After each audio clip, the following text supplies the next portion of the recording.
তুমি বলেছিলে রাতে তোমার ঘুম হয় না। আমি বুঝেছিলাম সময় চাইছ।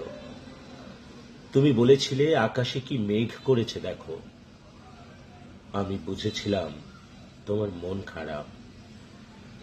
তুমি বলেছিলে চুলে জট বেঁধেছে। আমি বুঝেছিলাম তুমি স্পর্শ চাইছ। তুমি বলেছিলে আজ বিকেলে তুমি বারান্দায় থাকবে। আমি বুঝেছিলাম সাক্ষাৎ চাও। তুমি বলেছিলে অন্ধকারে আমার বড্ড ভয়। আমি বুঝেছিলাম তোমার আমাকে জড়িয়ে ধরতে ইচ্ছে করছে।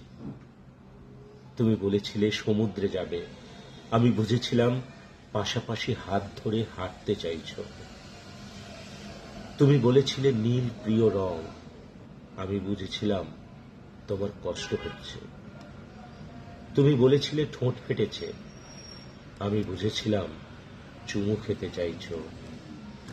তুমি বলেছিলে অঙ্ক ভালো লাগে না। আমি বুঝেছিলাম তুমি কবিতা ভালোবাসো। তুমি বলেছিলে আজ তাড়াতাড়ি ঘরে ফিরতে হবে। তুমি বলেছিলে এই হুটহাট দেখা করা, অসময়ে ফোন করা আর তোমার ভালো লাগছে না। আমি বুঝে গিয়েছিলাম বিচ্ছেদ চাইছ। তারপর অলিখিত স্বাক্ষরে তুমি যখন ইনভিজিবল কোর্টে আমার বিরুদ্ধে বিচ্ছেদের মামলা ঠুকে দিলে, আমি বুঝেছিলাম তুমি মুক্তি চাও।